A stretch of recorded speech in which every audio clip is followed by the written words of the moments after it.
This episode is sponsored by Able Now, tax advantage savings accounts for eligible individuals with disabilities. If you're a parent, you know how important it is to plan for your child's future. But if your child has a disability, saving money can feel complicated, especially when you're trying to protect their eligibility for certain benefits like Medicaid. That's where Able Now comes in. Able Now accounts offer a tax-advantaged way to save for your child's future needs without jeopardizing eligibility for those critical disability services and supports. Funds in your account can be used for a wide range of expenses, everything from education to healthcare, housing, transportation, and even basic living expenses. Able Now accounts are available to qualified individuals in all 50 states. Are you eligible? Visit ablenow.com to learn how you can start saving today and join thousands of families using Able Now to secure a brighter future for their loved ones. I'm afraid that she may be perceived a certain way by other people when really that's not her intention at all. I'm afraid of all these things that have happened to me. Let me just be clear. All of those things have happened to me. So my conversations with her need to be less about unpacking my fear on her, about this happened to me, therefore it'll happen to you, and more about how we can equip ourselves with understanding. If we do this, here's something that can happen. If we're going into a situation, here's a way to keep ourselves safe. If I need help, this is who I know to go to or talk to.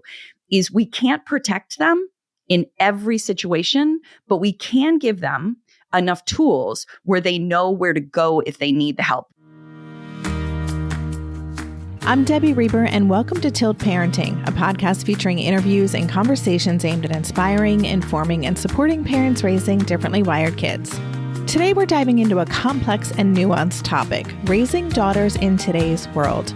Joining me for this conversation is Cathy Adams. She's a longtime friend of the pod, a powerhouse in the parenting space, and a champion of mindful, connected parenting.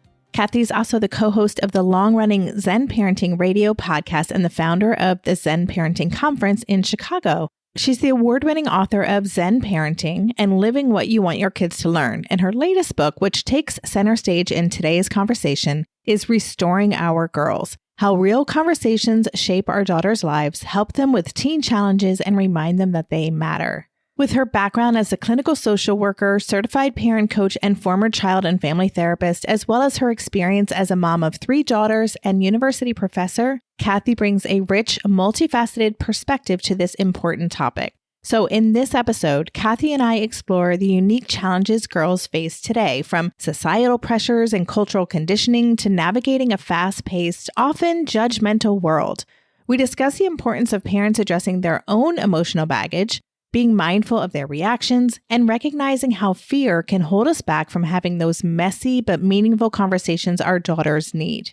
Cathy also shares strategies for creating judgment-free spaces where girls feel heard, validated, and supported in becoming their authentic selves. This is such a rich, heartfelt conversation with Cathy Adams. I hope you enjoy it. Hey, Cathy, welcome to the podcast. Hi, Debbie. It's so good to see you. It's so good to see you too. Welcome back to the podcast. I should say this is your 3rd time on the show, and I'm always happy to have a chance to bring you on. And this is a really good excuse because you have a new book out that we're going to explore today. But before we get into your book, just take a few minutes and set up your work in the world and your passion around the conversation we're going to have today. Well, you and I met as, podcasters because I am the host of Zen Parenting Radio along with my husband, Todd. And we created a conference in Chicago called the Zen Parenting Conference. And you were one of our speakers. So we've been connected in all these many ways. And as far as what Todd and I do, our work in the world is I work with women and girls, and Todd runs an international men's organization.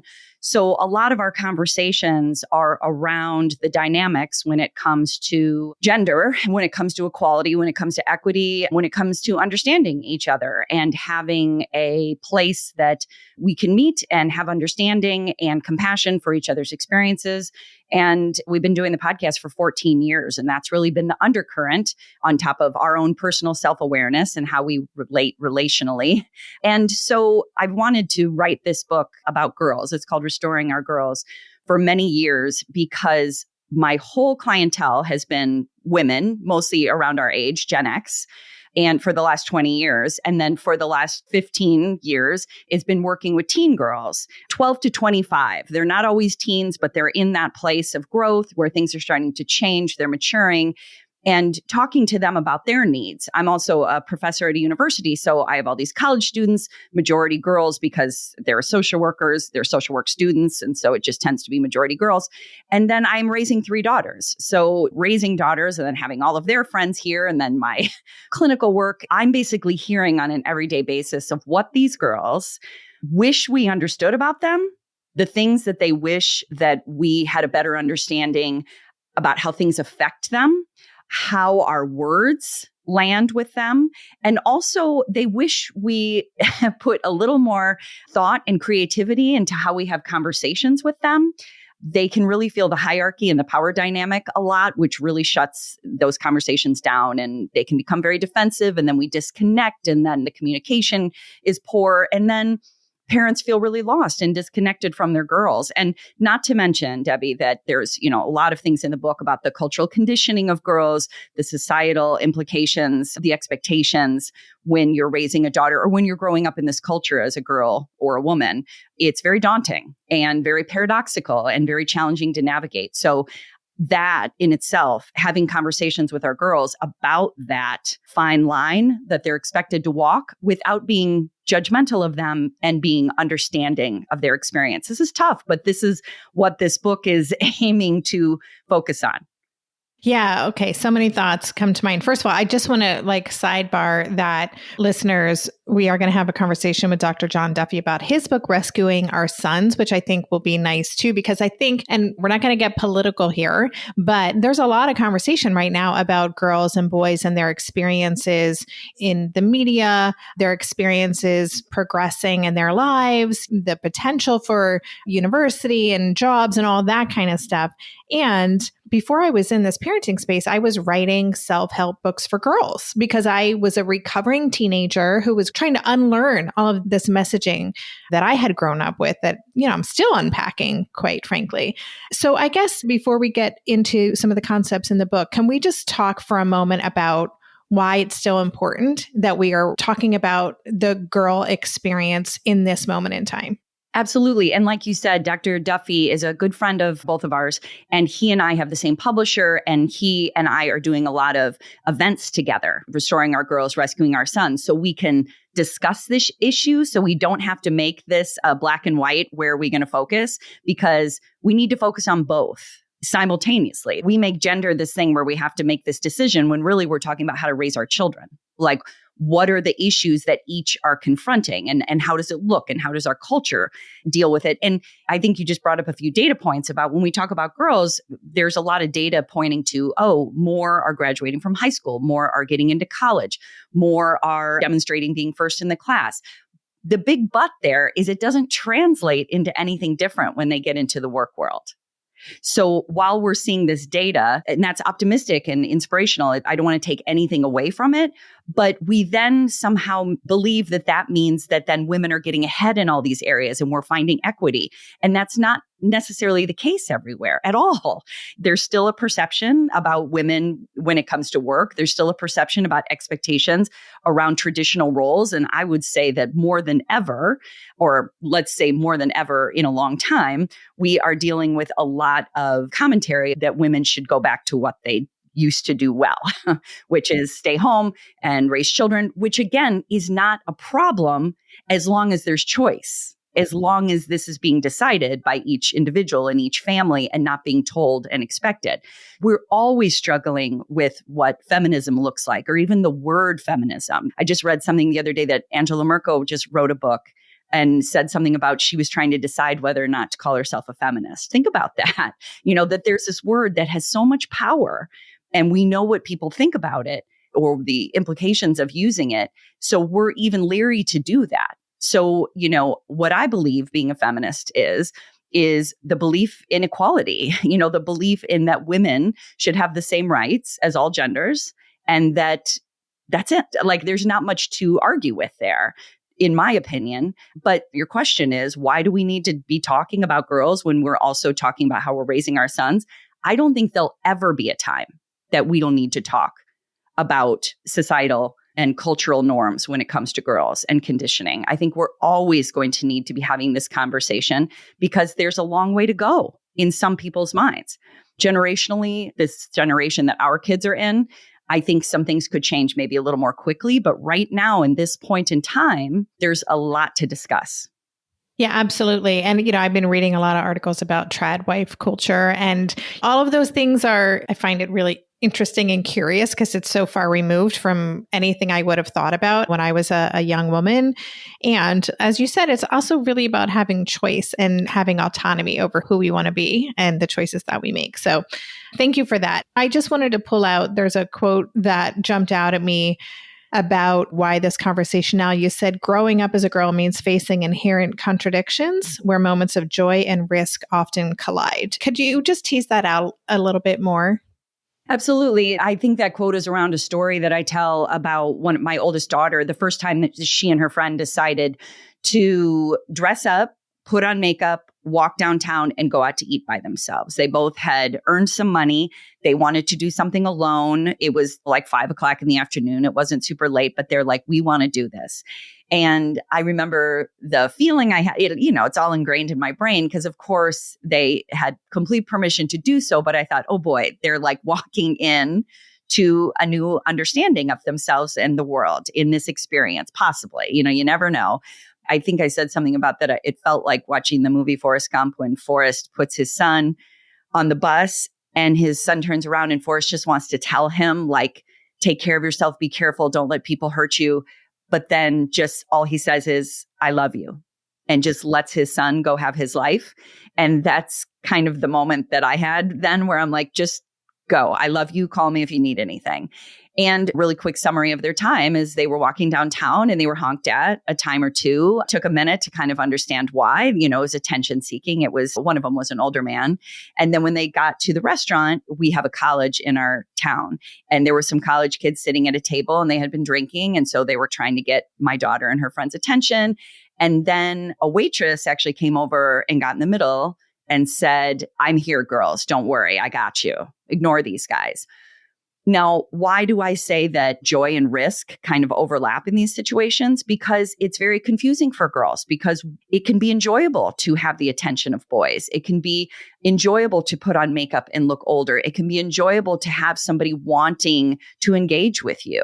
And at the same time, this waitress who's standing there trying to help them, it's also a moment of you have to be careful. You can't overstep here. You have to be thoughtful about where you are and who you're with. You have to think about situations you're putting yourself in. And on the way home, it was getting dark and they were honked out one more time just for good measure. And when they came home, they really unloaded about here's what happened and here's what happened. And this boy said this.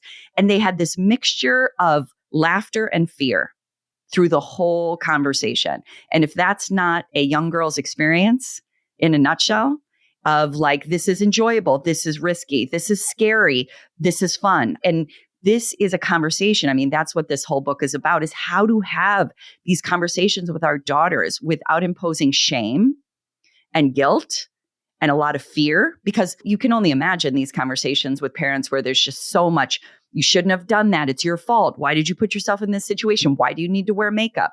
And those are unfair questions because we know why. Because they want to grow up and they want to have experiences and they want to learn how to be in the world. And they're feeling like young women. Of course, they're not women yet. They're, just developing, but they're trying to grow into themselves. And so how do we hold all these things simultaneously? It's very paradoxical, and have these very nuanced conversations with our kids. And it's a skill. And, one of my chapters, Debbie, is actually called Messy, because it's not easy. It's ongoing. It's messy, but necessary. I love the word messy. I want to get into that in a little bit because I'm kind of the queen of messy over here. But let's take a quick break, and then I want to talk a little bit more about how we can show up to these conversations. When it comes to learning to read, write, and spell, we know that neurodivergent children face unique challenges that can affect more than just academics. Struggling to read can take a toll on their self-esteem, even though it's simply a result of their neurodevelopmental differences. That's why I'm excited to share a new virtual tutoring app designed to make effective literacy education engaging, accessible, and confidence building for kids in 1st through 4th grades. Mighty Doodle was developed by an educator with over 30 years of experience. The app combines proven teaching methods with advanced AI technology to create a cumulative learning environment that adapts to how children naturally learn, especially children with learning disabilities like dyslexia and dysgraphia, autistic children, as well as those facing challenges due to epilepsy, strokes, traumatic brain injuries, or developmental delays. I love how features like handwriting recognition, voice feedback, and gamified lessons make learning fun and engaging for kids. These thoughtful tools don't just teach reading and spelling, they keep kids excited to practice every day, which is such a game changer for building skills and confidence. Download Mighty Doodle on the Apple App Store today and start your free 7-day trial. Subscriptions are available for $14.95 per month or $149 per year, and every annual subscription purchase helps support their mission of literacy equity. This program is designed exclusively for iPads. Don't wait. Give your child the tools they need to succeed by subscribing to Mighty Doodle today. Visit MIGHTYDOODLE.com for more information or download the app directly from the Apple App Store. With every passing year, I'm more invested in making meaningful changes in our lifestyle, choosing products that are more sustainable, healthier, and better for the environment. You guys know that I believe that small shifts can have a big impact when it comes to parenting tweaks. I see switching to better quality cleaning products as a different kind of small shift that can also make a big difference for our family's well-being. That's why I love Branch Basics. Their premium starter kit makes it so easy to create a healthier, toxin-free home with one simple plant and mineral-based concentrate that works for everything from pots and pans to counters and laundry. One powerful concentrate. I'm so happy I don't have to have a random potpourri of cleaning products under my sink for different purposes anymore. Branch Basics makes keeping a healthy, toxin-free home so easy. Just fill your bottle with water, add the concentrate to the soap line, give it a shake, and you're ready to go. Branch Basics plant and mineral-based formula is biodegradable, human-safe, and perfect for families, especially those with pets or children, or if family members have eczema, allergies, or asthma. And their refill model makes it easy to maintain a clean, healthy home year-round. Branch Basics can help you kick off the new year with a healthier home and a fresh routine. Right now, our listeners get 15% off their entire order by using code TILT at branchbasics.com. That's 15% off your order at branchbasics.com with promo code TILT. Make 2025 your cleanest, healthiest year yet with Branch Basics. I've come to genuinely love chilly weather, but those gray skies, cold rain, slush puddles, and shorter dark winter days can still feel a bit heavy, and I'm not above giving myself a boost by treating myself to a little cozy luxury, and in a way that doesn't break the bank. That's where Quince comes in. Quince lets you indulge in everyday luxury at prices that are actually affordable, like their classic Mongolian cashmere sweater. Starting at just $50, these soft and timeless sweaters are a staple for anyone's wardrobe. I recently got the cashmere boxy crew neck version in a gorgeous heather gray, and it is quite literally the softest thing in my wardrobe. And Quince doesn't just have sweaters. You can also find other high-quality luxe products like Italian leather handbags, washable silk skirts, European linen sheet sets. Even better is that Quince prices are 50 to 80% less than similar brands because they partner directly with top factories, cutting out the middleman and passing the savings on to you. Plus, Quince only works with factories that use safe, ethical, and responsible manufacturing practices. And, of course, they use premium fabrics and finishes for that luxury feel in every piece. Treat yourself this winter without the luxury price tag. Go to quince.com/tilt for 365-day returns plus free shipping on your order. That's QUINCE.com/tilt to get free shipping and 365-day returns. Quince.com/tilt. Yeah, so as you're talking about this, and I think you described it so beautifully, just how complicated this is, just the experience of being a girl or a young woman. It's confusing. It's so confusing. And we're getting so many mixed signals and so many parents. I mean, especially from our generation, like no one was having these conversations with us, right? I'm not the parent of a daughter, but for those who are parenting daughters and wanting to have these conversations, there's so much that we bring into it, right? Like, again, I'm still a recovering teen. I'm 55. I still am like unpacking that stuff. And so you said that we miss out on understanding what our daughters need when we haven't taken the time to figure out what we need. So can you talk about how parents can really do their own work to show up for these conversations to be effective? Probably the baseline or the grounding element of all the work that I've ever done in my life is around self-awareness. I know what I mean when I say self-awareness, which, some things become clinical, things become mainstream, and you're not quite sure how people engage with the word. But all I'm saying is that we understand our whys. We understand what bothers us. We understand what we're afraid of. We recognize we're afraid. We understand that where feelings are coming from. And even if we don't exactly understand, we at least know we're having a feeling. There's engaging with ourselves before we engage with other people. And even before I had kids, I was working with people who were in relationships, with friendships, considering getting married. And this is still a question in those situations. But as a parent, it comes fast and furious. There's no mirror like the parenting mirror, which is, why am I saying this? What am I afraid of? What do I need in this situation? What am I trying to say? And some of that we can do on our own time, have our own therapists, have our own friends to talk to, do our own gratitude journaling. There's a lot of things we can do kind of on the side. But as you know, because you know how much I love your book and the things that you and I talk about, a lot of it's on the fly. You're learning it in real time as you're having a conversation. You're realizing you're saying something where you're like, where's this coming from? What am I afraid of? Because I know when my daughter came home from that experience, what am I afraid of? I'm afraid that someone is going to harm her. I'm afraid she's going to get in a situation that is possibly abusive or sexual or something that will impact her for the rest of her life. I'm afraid that she may be perceived a certain way by other people when really that's not her intention at all. I'm afraid of all these things that have happened to me. Let me just be clear. All of those things have happened to me. So my conversations with her need to be less about unpacking my fear on her, about this happened to me, therefore it'll happen to you, and more about how we can equip ourselves with understanding. If we do this, here's something that can happen. If we're going into a situation, here's a way to keep ourselves safe.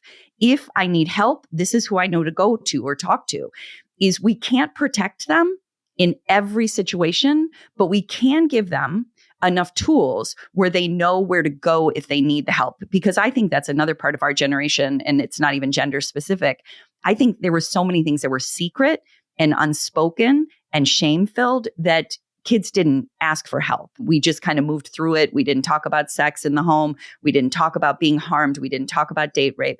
And so now this generation has more language, but we need to equip them also with, I am here to talk to you. And if you're feeling like you want to talk to someone first, here are other people in your life that you can trust. I'm very big on building community around our girls. It doesn't have to just be one person. And also having enough humility to understand that that's okay and necessary, not getting caught up in, but why not me? My goal is not to win. My goal is to keep my girls safe. So your original question was about this self-awareness piece. We have to focus on what our needs are, why there are needs, and question whether or not that's helpful in any situation or how it's holding us back from connecting to our girls. Yeah. I wrote down the word shame as you were talking. That feels like it was the undercurrent of my entire adolescence. That's a really deep, powerful feeling to be bringing into the dynamic with our kids. You're talking about things that we're afraid of. And I think it is really important to identify the specific fears, because there's always an underlying why for the things that are triggering to us.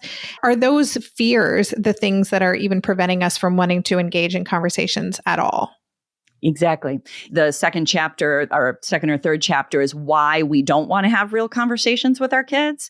And a lot of times it's because, and this can be kind of a road to even get to this awareness, but we don't want to know. It's too much information. It's too heavy to ask them about their sexuality. It feels too overwhelming to ask them about their friendships. It feels too overwhelming to question where they were the night before, or if we thought they were sneaking out, or if we thought they had weed in their room.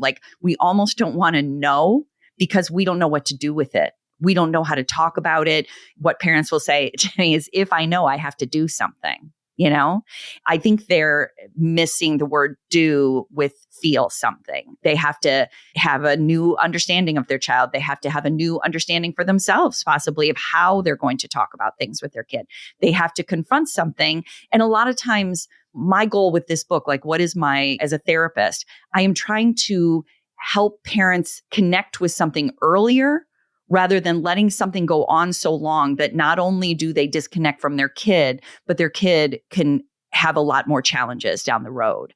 If conversations are had earlier and there's more of a team effort around things, I'm here for you, I'm supporting you, I hear you, and back and forth, like where your kid is coming to you as well, then it's not that your kid won't have any issues. That's a misunderstanding. Of course, your kid will have issues, but they will be handled quicker.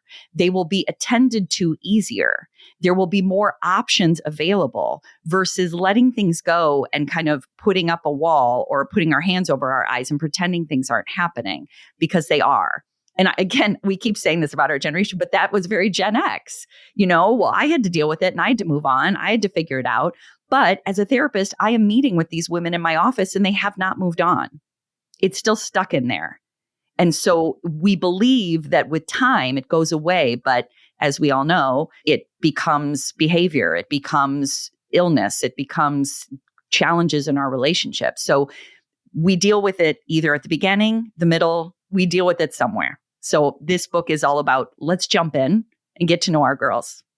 Yeah. When you said, if I know about it, then I have to do something, but really it means I have to feel something. I got like chills when you said that. It's so true. So true. I'm going to circle back to this idea of a messy conversation. I said, I feel like most of the conversations I have with my child are messy. And you describe the messy conversation as both good and bad. So can you explain what you mean by that? Well, I actually wanted my original title for this book, or my original proposal, was about how to have messy conversations. And then I found as I was writing it, I was working so hard to make people look at messy in a positive way that I felt like I was like rowing upstream a little bit, because in our culture, the word just, people think bad, right? But I did want to at least give messy some props, which is that messy is the only way that we get through something genuinely, authentically, with some sense of humility, with some sense of a willingness to listen and start again, apologize, forgive. Like the idea that we're going to have relationships with anybody where it's not going to be messy sometimes. And so let me not even use a word, because I'm speaking too generally. What does that mean? That someone will say something to you that offends you, and that you have to bring up to them that word or what you just said is offensive to me, and sit in the discomfort of the other person's discomfort for a minute so you can resolve it. Debbie, I don't have the stats around this, but it's very similar to what we were just saying about either you resolve it then or later, is that more people want to avoid those kind of feelings rather than sit in that 1 minute of discomfort of saying how you feel or asking for what you need. People would rather avoid for years rather than sit in that couple of minutes of that person realizing that you're not going with the flow with whatever this conversation is. And so I kind of feel like we get really good practice in our partnerships or in our friendships, and then we have to continue that practice with our kids, because again, we want to teach our kids to have messy conversations with people as well, so they can stand on their own and be grounded and get their needs met. But they won't know how to do that if we don't do that with them. Not just because we're these role models, but because they practice with us. They're able to withstand some discomfort because we're able to withstand it. And that after the discomfort, we're still intact. We're still in a relationship. We still love each other. But a lot of people don't trust that. They think, if I disappoint you, if I say something that might offend you, or I push back on something, you won't love me anymore. That's really the underground fear. You'll leave me. You'll abandon me.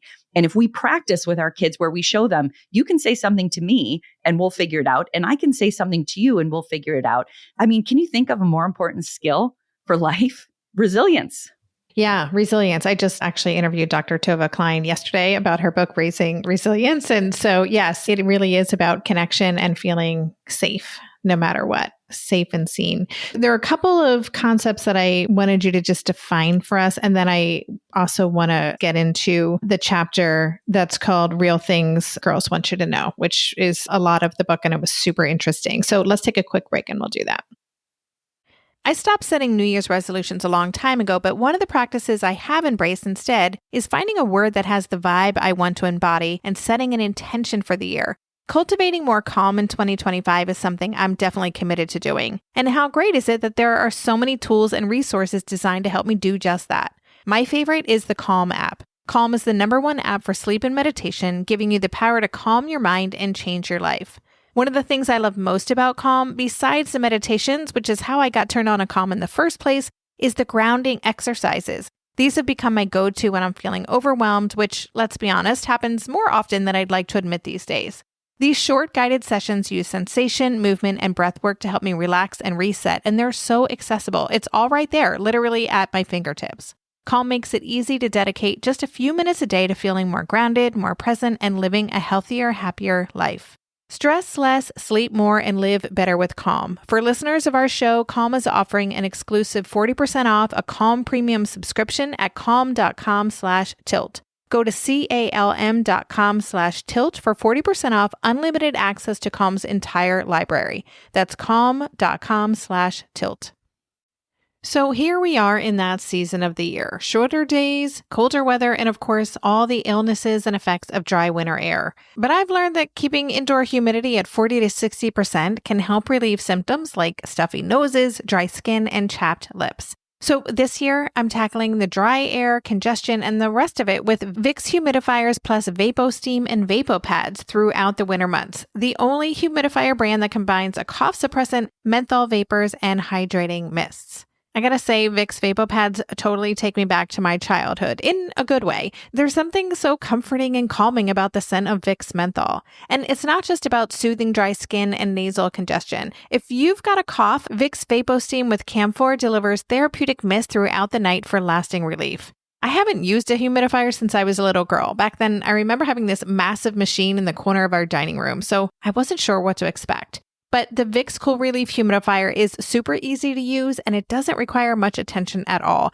Just fill it up when it's empty and replace the VapoPads as needed. Find the Vicks Cool Relief along with VapoSteam and a variety of VapoPads on Amazon. There's a special offer on Amazon on the Vicks Cool Relief Humidifier where you can get 20% off your purchase. Just go to Amazon.com and search Vicks VUL600 Cool Relief Humidifier. It has a blue tank with white in the center. Be sure to click the coupon to get the discount. You'll need this for wintertime comfort. Hey, it's Debbie. I absolutely love making this show and sharing conversations about how we can better support our amazing neurodivergent kids. I also like to keep it real. Raising complex kids can be messy, lonely, and just plain hard. Even when we think we've got it figured out, something new can send us spiraling back into overwhelm. That's why more than 5 years ago, I created the Differently Wired Club. It was the very first membership community of its kind, a space designed specifically for parents raising neurodivergent kids to come together for hope, support, and strategies that truly work. Over the years, many other communities have popped up, but I'm just going to say it. The Differently Wired Club is still unlike any other online community you'll find. Why? Because it is built around connection. I go live in the club 4 to 5 times a month to answer questions, share insights, and dig into what matters most to you. I have to say that new members are always a little surprised when they join an office hours call and find themselves hanging out with me and a small group of parents. But yes, I am in there because this is my passion, and being in community with you is exactly why I created the club. There is so much more to the club, including a packed vault of masterclasses and themed deep dives, plus monthly calls with experts, but I'll stop there for now. And I'll leave you with this. No matter your child's age or profile, if you are feeling depleted, overwhelmed, and out of strategies in your parenting life, the Differently Wired Club can help you reset, refocus, and start seeing positive shifts for your family. Learn more and sign up at tiltparenting.com/club. That's tiltparenting.com/club. When you were writing about some of the vulnerabilities for girls and young women, I found that very interesting. And there were a couple of concepts that came up that are kind of buzzwords right now that I thought might be interesting for listeners to hear about. And the two I was hoping you could walk us through are love bombing and gaslighting. So could you explain those to us? Absolutely. So they fall into the chapter where I'm talking about critical thinking. And I'm talking about the importance of critical thinking, which is kind of allowing our girls to see a lot of different perspectives, widening the perspective, and also simultaneously trusting their own intuition and their own viewpoint on things. In this chapter, I talk about high control groups, emotionally abusive relationships, and even cultish or cults It's like the golden age for cults right now. We're all learning so much about it. And I talk about it because, to be honest, I've been involved in several high control groups. I've had experiences with emotionally abusive relationships before I got married to my current husband. And so I know what happens in those. And it's not that you're dumb. Usually people who get involved in these things are people who want to do good. They want to help someone. They want to be special. There's this specialness aspect to it. Like, I want to have information. I want to belong. And so there are people who know this. And sometimes I think, have people who emotionally abused and cult leaders and high control groups, have they all gone to the same school? Because it's like they follow the exact same pattern. It's really crazy. And two of the things that are often used are love bombing and gaslighting. So love bombing is when someone comes really, really strong right at the beginning, where there's a lot of like, wow, I've been waiting to meet you, or, oh, you're perfect to be my boyfriend or girlfriend, or you're perfect for this group. There's this sense of, wow, we have been waiting for you. Wow, everything you say is so amazing. Maybe, if you're dating this person, there's lots of high profile dates, money spent, lots of dinners. And there's this ability to bring you in very quickly. And a lot of times there's an I love you very early, or I can't live without you very early, where you let down your defenses and you feel like, wow, I have found my place.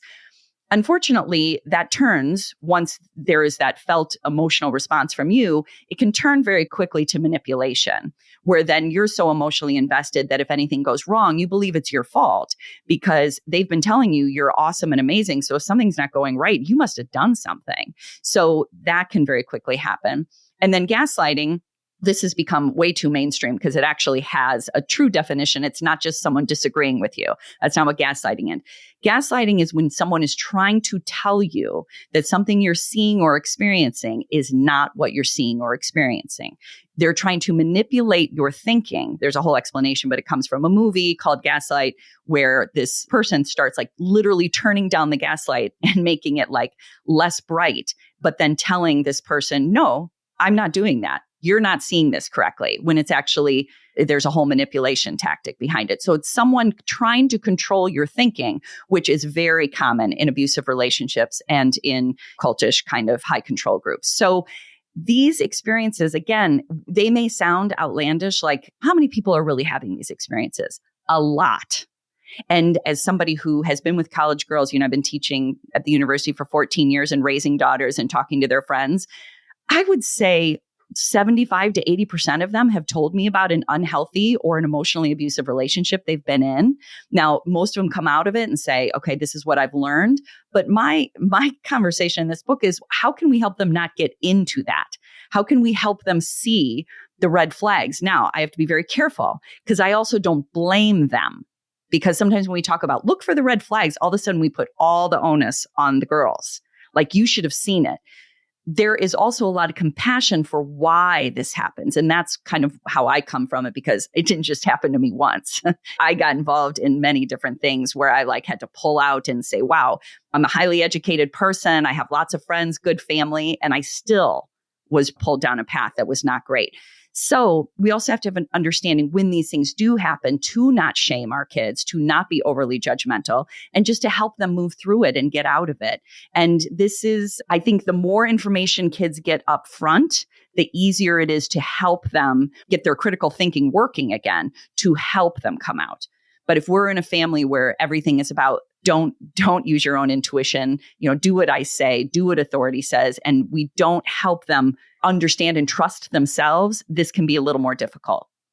Yeah, those things jumped out at me because it doesn't surprise me that when you said 75% of the girls that you've engaged with have had some kind of experience like this. And of course, with the listeners of this show, parents of neurodivergent kids, we know that our kids are more vulnerable to some of these high control groups and seeking that sense of belonging, maybe having a lower self-worth. So it does make them potentially more susceptible. So it's good for us not only to have the conversations with our kids, but for us to just be really aware of these vulnerabilities. I want to make sure that we talk for a few minutes about the chapter called Real Things Girls Want You to Know. And you share some of the most common things you hear from girls you work with about what they wish their parents knew about them. And there's so many in there. I thought it was fascinating, but I'm wondering, if you could share maybe one or two that you think are probably the most surprising to parents. They would have no clue that this is what their daughter wishes they knew. One that I have found parents to be, they laugh when I say it. So I guess it's indicative of surprise, is not every conversation has to become a lesson. I'm laughing. I'm feeling seen. Uh-huh. Exactly. That your response is exactly everybody's response, which makes sense just in the sentence itself. Basically, when I'm talking to you, do you always have to be teaching me something? Can I tell you something without you thinking I need to glean some great advice from this conversation? Can we just be friendly with each other and just talk sometimes like friends talk and just share information and say, wow, that's interesting, and move on? Because the more capable we are of having conversations with our kids that don't have all these lessons like weaved into them, the more it's possible that our kids will come to us to chat. They'll like being around us. They will consider us a place to hang that isn't overwhelming. So that's probably the most surprising one. The one that I love the most, because I think it's the most important, and that's why I put it first, is let me tell you about me instead of you telling me about me. And again, it kind of brings together everything we've talked about self-awareness and about, understanding our kids' experiences and that they're not like ours, and to not put our bags in front and say, well, if I had these experiences, you're going to have them, because that's not true at all. For our children to know that, talk about autonomy, that they can share with us who they are and that we will believe them and that we will engage and become curious and follow their lead. I can't think of a more connective thing we can do. When we start to push back and tell them, but this is what I think, or I saw this, or what about this? And we start to question, that's when they start to think maybe this relationship isn't the place I can go to feel seen. Yeah. And I'll just add the one that I pulled out that really kind of struck me is feeling judged by you makes me not want to tell you things. Exactly. The judgment thing, it's so hard. My oldest daughter told me when she was very young that she would tell me things and my face would change. And she didn't like it because she's very sensitive and she's very observant of the world. And she was just very blunt. She was like 8 or 9. She's like, I don't like the way your face changes. So we figured, it took me a minute to have some humility, because of course you want to be like, no, it doesn't. It doesn't change. What are you talking about? I'm fine. But I believed her. And we started instead writing to each other in a notebook and kind of passing it back and forth, because I had to take her word that this was hard for her when she looked at my face. Now, we don't have this issue as much anymore. She's 21, but it really helped in those really difficult years. And that she, even if I wasn't trying to show judgment, she was seeing it. And maybe I could say, well, it wasn't judgment. It was worry or concern or whatever. But regardless, what our hope is when we're talking to our kids is that we are the place that they can go and not worry about judgment. We're the safe haven. We're the place that says, well, I got you no matter what. I got my hand on your back. I am supporting you. This is the place that I've got you. And that builds a foundation so they can go out into the world. And even when things don't go the way they want, or people don't treat them the way that they're treated at home, they know they're sturdy.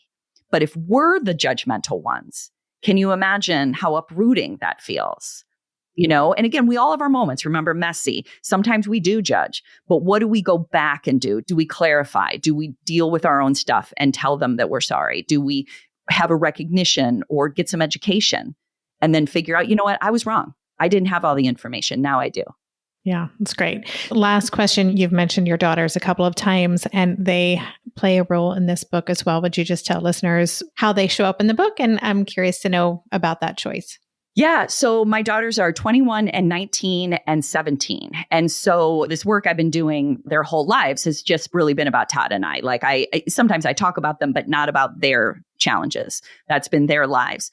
But when I was writing this book and I was talking to them about it, they're like, well, what about this story? And I'm like, well, that's your story, and they're like, well, you can share this story. So I was like, I don't want to share this story. You share this story.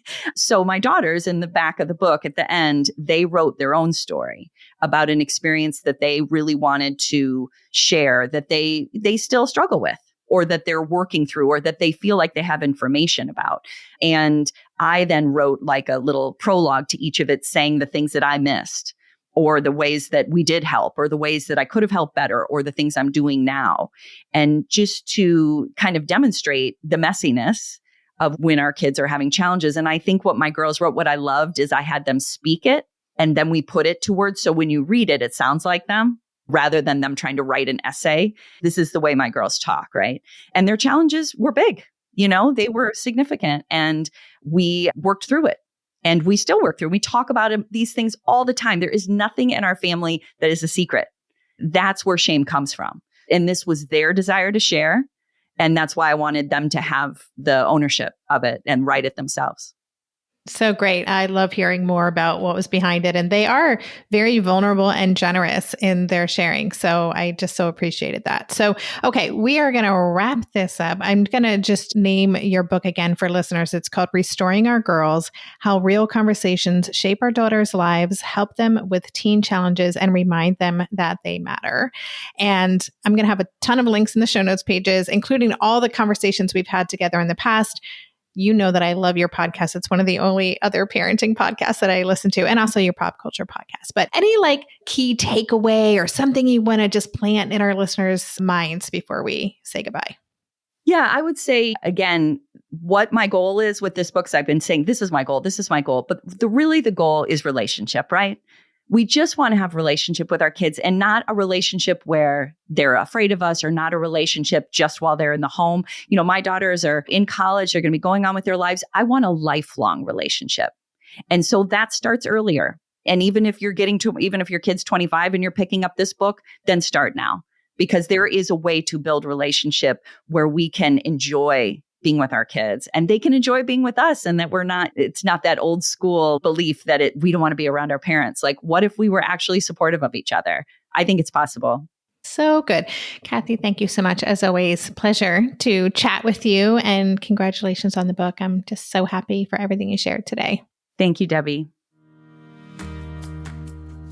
You've been listening to the Tilt Parenting Podcast. To learn more about today's guest and the resources we talked about, check out the extensive show notes page on Tilt Parenting. There you'll find key takeaways, links to all the resources mentioned, and even a full transcript of our conversation. Just go to tiltparenting.com/podcast and select this episode. If you're looking for personal support from me and connection with the phenomenal community of parents raising neurodivergent kids, join us in the recently rebooted Differently Wired Club. The new Differently Wired Club can help you cultivate the positive shifts you're hoping for. Go to tiltparenting.com/club to learn more. The Tilt Parenting Podcast is hosted by me, Debbie Reber, author of Differently Wired and the founder of Tilt Parenting, and was edited by Andrea Curtis Amasquita. To support this show, please join my Patreon campaign, where you can set up a small monthly contribution. Just go to patreon.com/tiltparenting to learn more. If you want to follow Tilt on social media, you can find us at Tilt Parenting on Instagram and Facebook. And lastly, please take a minute to leave a 5-star rating or review on Apple Podcasts or wherever you listen to podcasts. That helps this show stay visible so others can find it more easily. And that's all for this week. Stay safe, stay well, and take good care. And for more information about any of the parenting resources Tilt offers, visit tiltparenting.com.